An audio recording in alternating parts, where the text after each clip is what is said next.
still does the digging. WhitfieldNursery.com.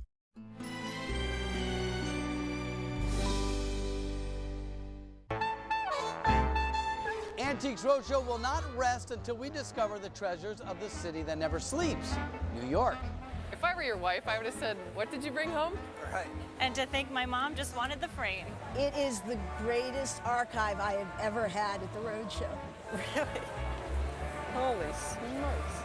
There's more from New York next time on Antiques Roadshow. Tonight at 7 on Arizona PBS.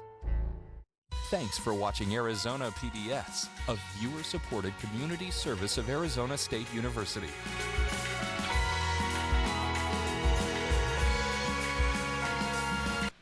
See this playset? There used to be a pickup truck sitting there, a truck I didn't use and didn't want. So I donated it to public television, and they took care of everything. In addition to supporting my favorite programs, I earned a tax deduction. Turn something you don't need into something you really want. Contact the Vehicle Donation Program. Coming up next on Arizona PBS, Life and World. PBS Online. Share, tweet, watch. Coming soon to Arizona PBS. Next time on The Great American Read, The Handmaid's Tale, Moby Dick, and the Harry Potter series are just a few of the books we'll explore when we confront villains and monsters on The Great American Read. Tuesday night at 7 on Arizona PBS. Support for Arizona PBS comes from viewers like you and from Friendship Village Tempe, a retirement community for over 30 years, offers independent living with residency options, lifelong learning classes, as well as continuing care. Information at friendshipvillageaz.com. Support comes from Citizens Clean Elections Commission, your source for unbiased voter information. Watch an upcoming debate and vote informed this election. Visit azcleanelections.gov/debates for dates and ways to watch. From the Cronkite Studios in downtown Phoenix, this is Cronkite News. Goodbye NAFTA, hello USMCA. President Donald Trump announced a new trade deal between the United States, Mexico, and Canada earlier today. What this means for us here in Arizona. Plus, an age discrimination lawsuit originating in southern Arizona makes its way to the U.S. Supreme Court. And Tropical Storm Rosa is pounding through parts of Arizona, bringing floods and strong winds along with it. Cronkite News starts now. Good evening and welcome to Cronkite News on Arizona PBS. I'm Jake Trybulski. And I'm Ashley Mackey. Thank you for joining us. It's NAFTA for the next generation. President Donald Trump says he's negotiated the new United States-Mexico-Canada agreement and calls it a victory for free trade. Once approved by Congress, this new deal will be the most modern, up-to-date, and balanced trade agreement in the history of our country, with the most advanced protections for workers ever developed. Experts say the deal will benefit those in the auto and dairy industries. The U.S. has gained more access to Canada's markets for the U.S. dairy producers. In return, the U.S. agreed to protections for Canada's lumber producers from U.S. tariffs. The USMCA also allows for more U.S. car production while protecting both Mexico and Canada from threats of larger U.S. tariffs. So what does this new trade deal mean for Arizona? Cronkite News reporter Abdel Jimenez talked with economic leaders here in the Valley. This new trade deal has more to offer than just a change in name. State financial leaders say several industries here will be able to tap into the economic benefits, as well as preventing a potential crisis for Arizona with Canada. The impact of the new trade deal between the U.S., Mexico, and Canada is wide-ranging. Arizona leaders say this pact will help local business the South. This agreement doubles the amount that we could send into Mexico without any sort of regulatory barriers. Arizona Hispanic Chamber of Commerce Vice President Monica Villalobos says the aviation industry is popular for Hispanic business owners within the state, and it's one area she says will see direct benefits. Manufacturing is going to be the area for Hispanic businesses that is impacted the most by this agreement. As I said, perhaps not as much on the auto side, but certainly on the aviation side. Agriculture is another of Arizona's biggest industries, and one sector that will be directly impacted by this new trade deal. Some business owners say they're excited by the agreement and the possibilities it may bring. I'm just very pleased. As a Southern Arizona businessman, I'm very, very pleased with how things have come out, and we're very encouraged going forward. And you'll start to see a lot more direct foreign investment. Despite this kind of optimism surrounding the new deal, it can't be signed just yet. There is a 60-day review period in Congress during which representatives can suggest revisions. In the Broadcast Center, Abdel Jimenez, Cronkite News. Majority Leader Mitch McConnell says the Senate will vote this week on Brett Kavanaugh's nomination to the Supreme Court.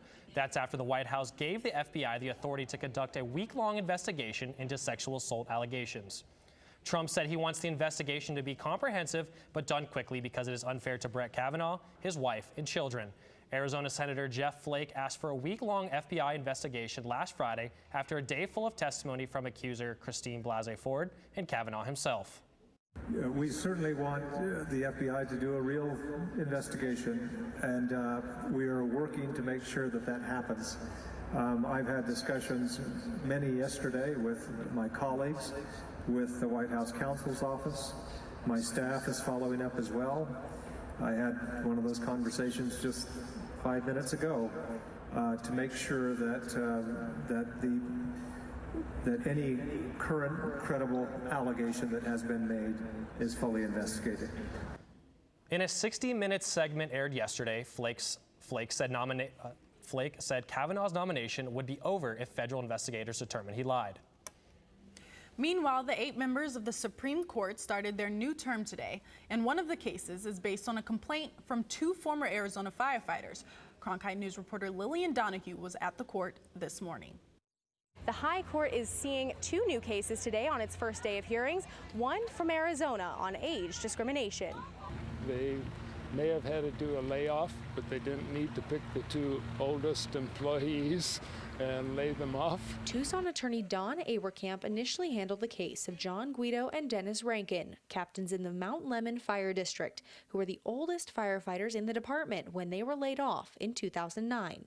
They say that it violated the Age Discrimination Act, but the fire district says it's too small for the law to apply to it. The way we read it, they have to have at least 20 employees to be subject to any kind of liability under the Act. They read it very differently, and they say that when it comes to public employers, like fire districts, etc., there is no employee threshold. The Ninth Circuit Court of Appeals agreed with the firefighters, saying the Age Discrimination Act applies to small government agencies, something Awerkamp says he expects the Supreme Court to uphold.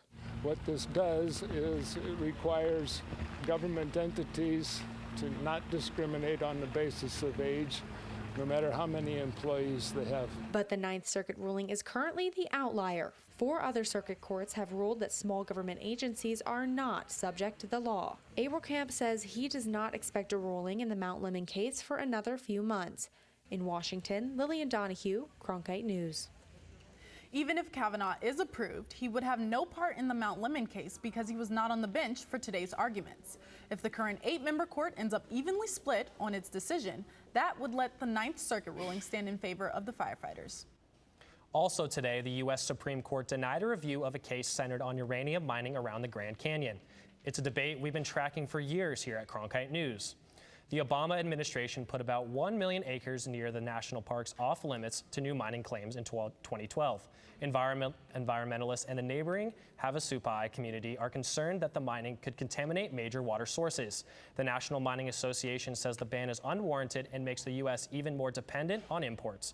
But some say the fight isn't over and the Trump administration could end the mining ban through a different type of challenge instead.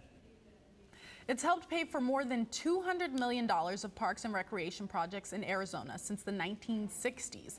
But the Land and Water Conservation Fund expired last night at midnight after Congress failed to okay a replacement. Help may be on the way to preserve funds for park upkeep and expansion across our state. A House bill to renew the fund permanently passed a key committee vote last month, and a Senate committee is scheduled to take up a similar bill tomorrow. Backers of those bills say there was also a gap the last time the bill came up for renewal, and that more than $21 billion in the fund still has not been allocated. Hurricane Rosa weakened to a tropical storm as it headed toward land this weekend.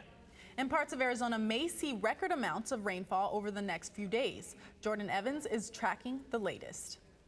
That's right, Ashley. In fact, some areas across the southern part of the state have already felt the impacts of Rosa as showers and thunderstorms filled in across the Sonoran Desert yesterday. And even today, we're still tracking showers along the I-8 corridor from Yuma to Casa Grande, even down into Tucson. You guys were pretty active earlier today. Things have quieted down over there and still tracking a few showers up near Wilcox and Safford out to the east and even up to the north as well. In fact, we're seeing a few showers begin to bubble up from Prescott up to the Chino Valley along that 89 highway up towards I-40. And that's going to continue to be the case through the rest of the day as we have tons of moisture aloft as all the thermodynamics are coming together. Out ahead of Rosa is expected to make landfall here along the Sonoran coastline, I should say, tomorrow morning sometime. So with those threats, of course, we're going to be tracking flash flooding is going to be the main thing we'll be looking at. Breezes will pick up a bit tomorrow as well, but we won't have to worry about blowing dust or large hail. But coming up in your full forecast, we'll look at how temperatures will even play out once Rosa clears out, as it's setting up to be a nice weekend.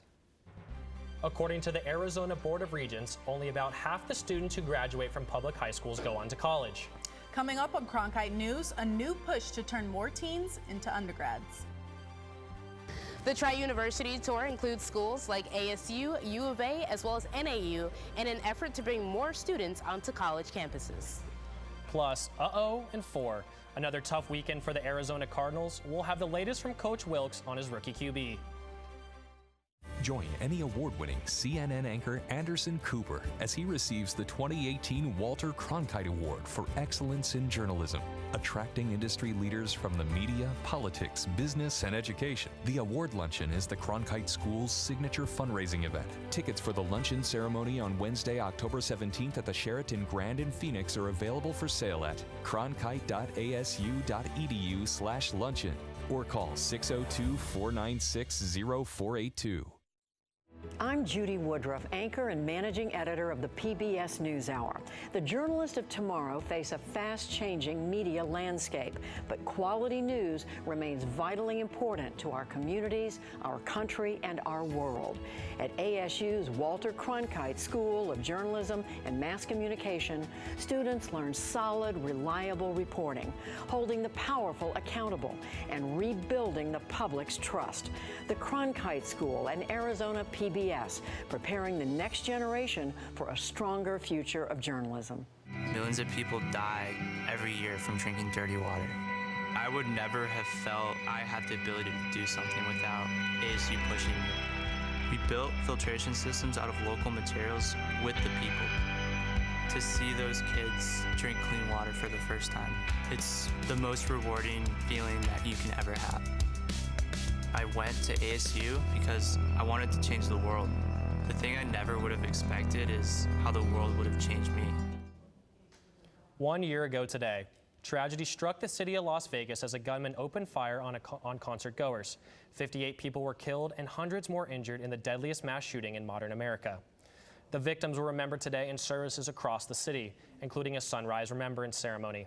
Officials released doves and held a 58-second moment of silence, 1 second for each of the lives lost. The lone gunman opened fire from a Mandalay Bay hotel suite onto crowded concert goers below. After a year-long investigation, authorities still don't know what drove the attacker to carry out the massacre. There's a new $30 million commitment to public service at Arizona State University. President Michael Crow announced one of the largest philanthropic gifts in the history of the university at a festival today. Cindy and Mike Watts, the founders of Sun State Equipment Company, offered the $30 million gift to establish Watts College of Public Service and Community Solutions. One of the key initiatives is a collaboration between the school and community leaders in Maryville to lead an intensive revitalization project, bringing arts and culture to the area and promoting paths toward higher education for Maryville families. For some high school students, choosing the right school can be tough. But there is a program that aims to change that by bringing the schools to the students. Reporter Tanaya Williamson joins us in the Broadcast Center to tell us how it works. The Tri-University Tour is an initiative that includes Arizona's 3 public universities. Its primary goals are to help students with the admissions process, scholarships and financial aid, and specific information about each school. The best part is that it's all in one place. By 2030, we want to see 60% of Arizona's adults have a degree, a license, or certificate, and right now we're at 43%, so we got some more to do. Rachel Yanoff is the executive director of Achieve 60 AZ, an organization that aims to increase higher education for Arizona residents. Everyone from the governor's office to the education philanthropic organizations, to the think tanks, to all 3 universities, all 10 community college districts, our private school sector, our certificate sector, our workforce sector, businesses. I mean, it really was everybody at the table saying we agree on this. And partner with Achieve 60 AZ comes another initiative from Arizona's 3 public universities. We view them as an enterprise and believe that working together and collaborating in certain instances, we can be more than just 3 universities. And the Tri-University Tour reflects that. Students are welcomed by all 3 of Arizona's public universities under one roof. Students like senior Sylvia Soto were happy to learn more about the application process. And I learned more about the housing, the tuition aid, and basically what's unique to each university. The universities travel to different locations throughout the state to provide students with information without having to travel to each school. Senior Angela Esparza was especially happy for such convenience. It's really beneficial because you kind of get to ask questions all in one place, so you don't have to email NAU, email U of A. If you want to learn from all of them, you get to learn from them all in one place. The Tri-University Tour offers both community and district events ranging in cities from Phoenix to Yuma. The Tri-University Tour has held 23 events this year. The next event will be held on October 4th at Yuma Catholic High School. In the Broadcast Center, Tanai Williamson, Cronkite News. You may be thinking you are recycling correctly. However, the City of Phoenix is here to tell you otherwise. We will show you how Phoenix residents are getting evaluated on what they can and cannot recycle. And Tropical Storm Rosa is still on track for Arizona later this week. Look at those impacts coming up in your full forecast. As journalists at Cronkite News, we report on stories that matter to you by focusing on the local impact. We dig deeper and work tirelessly to keep you informed. Live in Wickerburg. Live in Los Angeles. In Cleveland. In Washington. In Louisville. From Jerusalem. Live in Philadelphia. From around the world to right here in Phoenix. At Cronkite News, we report the facts and stick to the truth. I'm Ted Simons, host and managing editor of Arizona Horizon. The 2018 election season has arrived. Join us for primary and general election debates.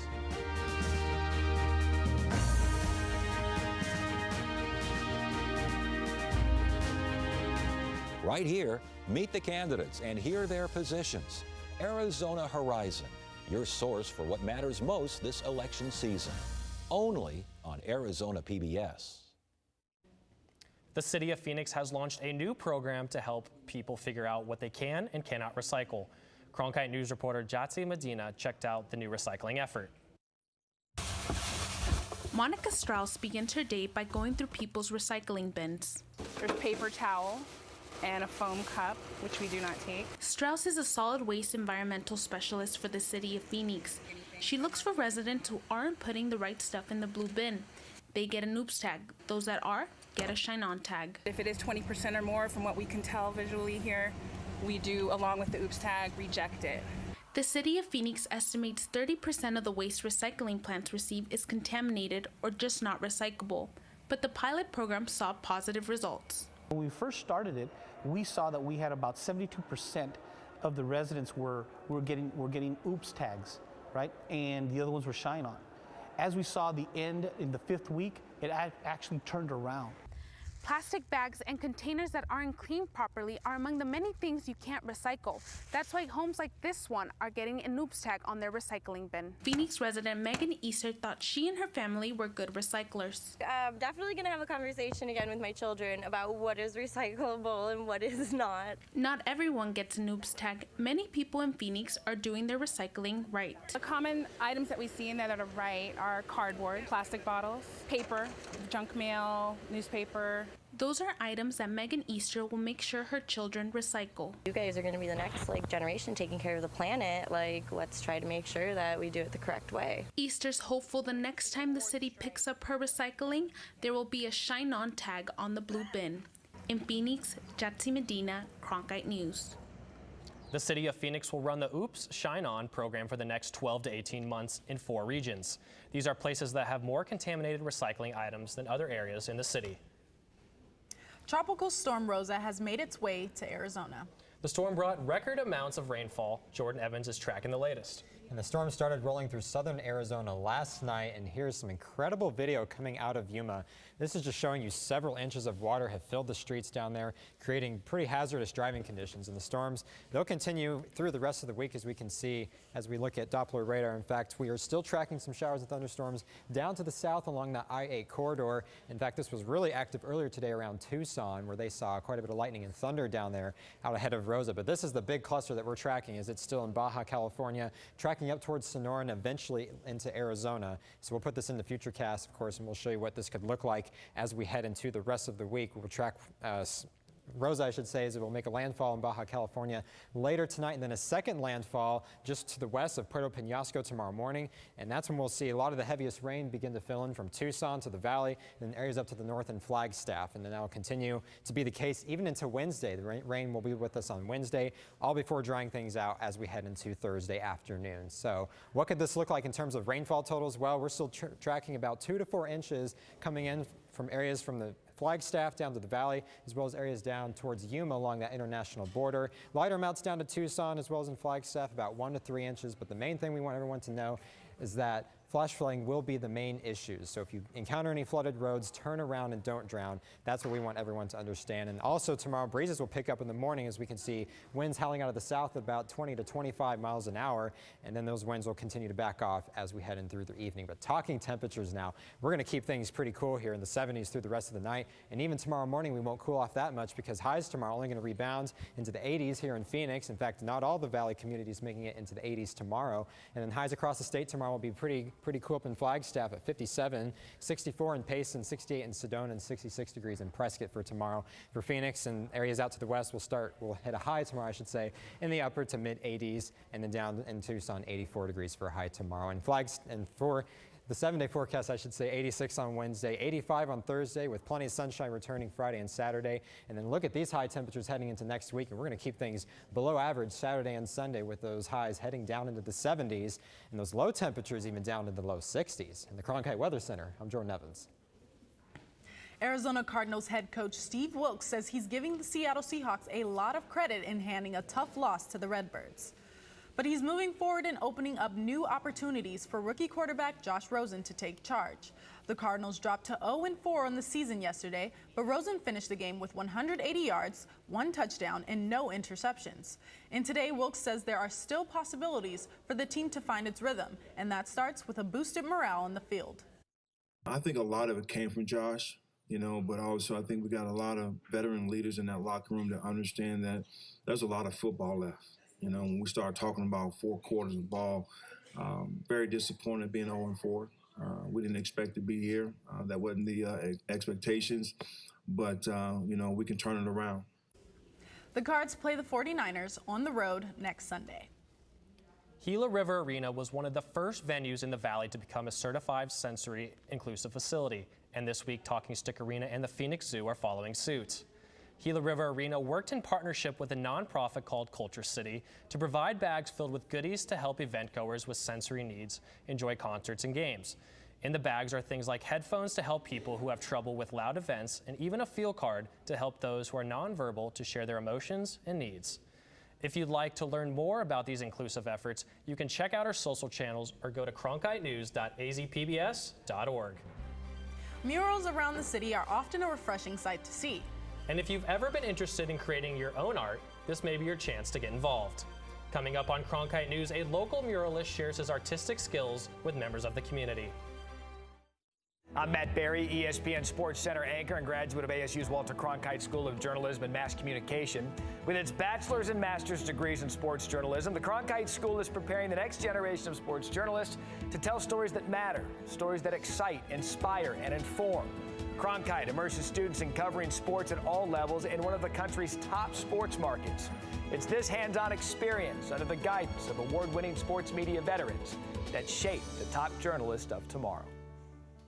Here at Cronkite News, we have producers who craft shows that make an impact on our community. Our broadcasts allow students to be involved in all levels of production, from producing to directing. We are guided by highly respected professionals who mentor the journalists of tomorrow. From technical directing to teleprompting and beyond, our production crew works tirelessly to produce meaningful and award-winning shows. We are Cronkite News on Arizona PBS. By the year 2050, there will be more plastic in the ocean than fish. Before Professor Halden, I had an insane amount of passion, but I almost felt helpless because I didn't know how to use it. Professor Halden gave me a chance to make a difference. Being at a place like ASU allows you to take these big leaps. Ultimately, the biggest problems in the world cannot be solved alone. Giving back to the community through art. Cronkite News reporter Jennifer Alvarez talked to a muralist in Phoenix who is hoping to inspire the next generation of artists. From Los Angeles to Phoenix, Francisco Garcia always loved art. But it wasn't always easy. Growing up, he wasn't encouraged to pursue art. My teachers would tell me, Francisco, why are you doing art? That's never going to take you anywhere. You're never going to do anything with that. His schools didn't have access to art supplies either. All we had was like pencils. And by the time that I got to high school, I got introduced to painting graffiti with spray cans. How cool is that, going from like pencils to spray cans? And once he picked up a spray can, he never put it down. Started doing a little bit of graffiti. I did paint illegally at some point. And when he got in trouble with the law, Garcia's life was turned around when he got the chance to paint a mural as part of his community service. I realized that I love to work with the community, so that's when I decided to travel, paint, and help people. When I'm painting, I just forget about everything and my surroundings and my life, and it's just me and the wall. You're just like flowing with it, and it's like poetry. Now, Garcia teaches art workshops in schools, businesses, and nonprofits to inspire young artists. I work with young people that range from places of like domestic violence or unaccompanied minors, incarcerated youth in India, youth with autism. I try to teach them a little bit about identity, culture, history, and try to inspire them to be proud of where they come from. Because I feel that once we know where we came from, then we'll know where we're going. He not only strives to inspire, but also to empower through his art. I understand the power behind the art if it's focused in a positive way. In Phoenix, Jennifer Alvarez, Cronkite News. Cronkite News is proud to be the news division of Arizona PBS. Here's what's coming up on Arizona Horizon and PBS NewsHour. On the next Arizona Horizon, the latest on the FBI investigation into Supreme Court nominee Brett Kavanaugh. And we'll hear a live performance from the Black Theater Troupe's production of The Wiz. That's the next Arizona Horizon. I'm Judy Woodruff. On the next NewsHour, the Supreme Court returns to the bench with 8 justices as Brett Kavanaugh's confirmation hangs in the balance. That's Monday on the PBS NewsHour. That's it for Cronkite News tonight. Thank you for joining us. For top Arizona stories anytime, go to cronkitenews.azpbs.org.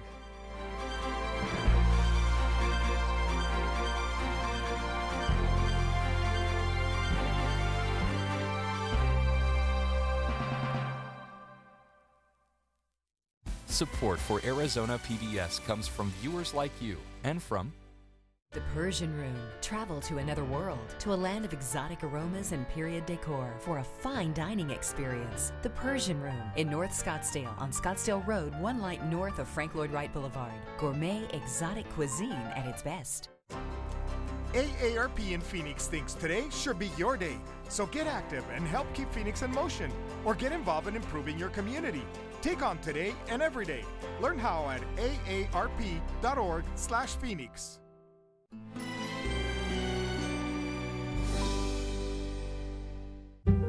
The political documentary that feels like a thriller. They call them dark money groups. They know how to manipulate the system. Engrossing. I don't know how to fight them because I don't know who they are. We don't even know if they're domestic. Compelling. This is scary stuff, but I think this is a proving ground for the American experiment. Tonight at 9 on Arizona PBS. Do you ever feel out of place? Like a penguin in the forest? Or a fish out of water? This is a mud skipper. It is a fish out of water. Introducing Nature's Misfits. They may look a little strange, but they are no accident. It's time that animal misfits get the credit they're due. Wednesday night at 7 on Arizona PBS. I love Frontline. I think the things they do are